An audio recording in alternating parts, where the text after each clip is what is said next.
ലോക സമാധാനത്തിനായി ഒരുമയോടെ ജപമാല ചൊല്ലി പ്രാർത്ഥിച്ച് ലോകത്തിന്റെ വിവിധ ഭാഗങ്ങളിൽ നിന്നുള്ള കുഞ്ഞുങ്ങൾ. പൊന്തിഫിക്കൽ സന്നദ്ധ സംഘടനയായ എ ടു ദ ചർച്ച് നീഡിന്റെ നേതൃത്വത്തിൽ നടത്തപ്പെടുന്ന 1 million children praying the rosary എന്ന സംരംഭത്തിന്റെ ഭാഗമായിട്ടാണ് കുരുന്നുകൾ ജപമാല പ്രാർത്ഥന നടത്തിയത്. പൊന്തിഫിക്കൽ സന്നദ്ധ സംഘടനയായ എ ടു ദ ചർച്ച് നീഡിന്റെ 20ാമത് 1 million children praying the rosary ജപമാല ചൊല്ലി പ്രാർത്ഥിക്കുന്ന കുഞ്ഞുങ്ങളുടെ സംരംഭം ഒക്ടോബർ 7 നടത്തപ്പെട്ടു.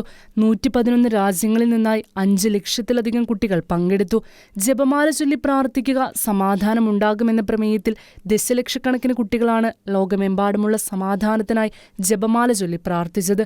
ലോകമെമ്പാടുമുള്ള നിരവധി ഗ്രൂപ്പുകളും കുടുംബങ്ങളും വ്യക്തികളും ഓൺലൈനിൽ രജിസ്റ്റർ ചെയ്യാതെ തന്നെ ഈ ക്യാമ്പയിനിൽ പങ്കെടുത്തതിനാൽ കണക്കുകൾ ഉയരാൻ സാധ്യതയുണ്ടെന്ന് ACN വ്യക്തമാക്കി. സമാധാനത്തിനും ഐക്യത്തിനും വേണ്ടി ജപമാല ചൊല്ലിയ ലോകമെമ്പാടുമുള്ള നിരവധി കുട്ടികൾക്ക് ലയോ 14 പാപ്പ നന്ദി പറഞ്ഞു. ഈ വർഷം ഏറ്റവും കൂടുതൽ പേർ ക്യാമ്പയിനിൽ പങ്കെടുത്ത രാജ്യം പോളണ്ടാണ്.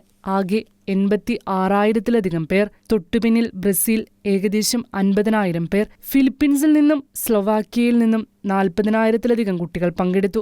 ഈ വർഷം USA അവരുടെ ഔദ്യോഗിക പങ്കാളിത്തം 22,000-ആയി ഇരട്ടിയാക്കി. മൊസാംബിക്, അൾജീരിയ, ആംഗോള, ലൈബീരിയ തുടങ്ങിയ രാജ്യങ്ങളിൽ പോലും തങ്ങളുടെ രാജ്യങ്ങളിലും മറ്റുള്ളവയിലും സമാധാനത്തിനായി ജപമാല ചൊല്ലാൻ ഏകദേശം 100 കുട്ടികൾ ഒത്തുകൂടി.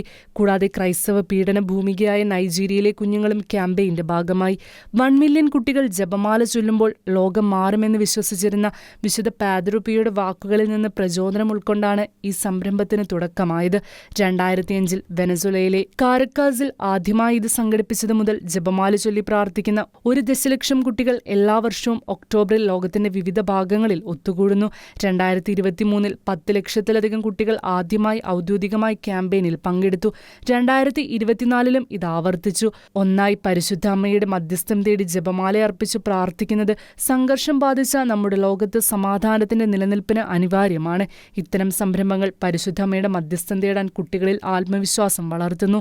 1 മില്യൺ കുട്ടികൾ ഒന്നിച്ച് ജപമാല അർപ്പിച്ച് ലോക സമാധാനത്തിന് വേണ്ടി പ്രാർത്ഥിക്കുമ്പോൾ 1 മില്യൺ ഫോളോവേഴ്സിനും ലൈക്സിനുമായി മാത്രം സോഷ്യൽ മീഡിയയുടെ അതിപ്രസരത്തിൽ ജീവിക്കുന്ന ഒരു സമൂഹത്തിന് ഭാവി തലമുറ മാതൃകയാകുകയാണ്.